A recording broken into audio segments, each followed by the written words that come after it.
l'initiative Parc Actif. Déjà, ça avait commencé en 2016, mais il y a eu plusieurs itérations. Initialement, on voulait permettre à la population montréalaise de s'approprier les espaces publics extérieurs pour une pratique d'activité physique quelconque. Donc là, pour la dernière itération de Parc Actif, on est vraiment sur un programme d'accompagnement pour la mise en place de sites de pratique de plein air qui sont basés sur 2 piliers, le prêt d'équipements gratuits et une programmation d'activités de découverte et d'initiation. Donc il y a vraiment une emphase qui est mise sur le partage des connaissances et sur la promotion plus large que les simples initiatives locales. L'objectif, c'était de permettre aux citoyens d'accéder à des activités, à du matériel dans les parcs de proximité pour aller pratiquer et découvrir le plein air. Donc on était vraiment plus sur de l'initiation et de la découverte. Donc là, on parle d'une trentaine d'initiatives soutenues depuis les 50 parcs actifs.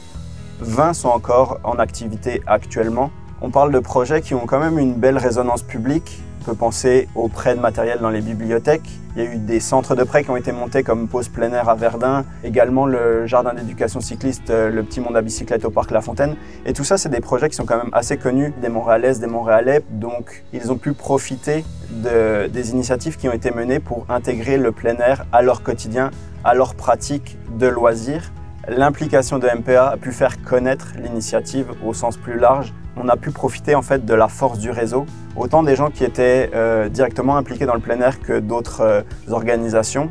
On peut penser ici à la ville de Montréal, donc ça a permis vraiment de fédérer, de faire rayonner l'initiative. Et la deuxième des choses, c'est que Parc Actif a été soutenu à plusieurs reprises parce que MPA et Slim avaient la volonté vraiment d'ancrer les savoirs, de maximiser la connaissance collective. Et donc, ils nous ont soutenus pour créer des outils, notamment un guide qui est en cours de parution là, sur le plein air de proximité, qui va avoir un rayonnement provincial pour le coup, et qui est vraiment basé sur les apprentissages de toutes les initiatives qui ont été menées dans le cadre de Parc Actif. Et donc, sans MPA, il n'y aurait pas eu la possibilité de créer ce guide-là.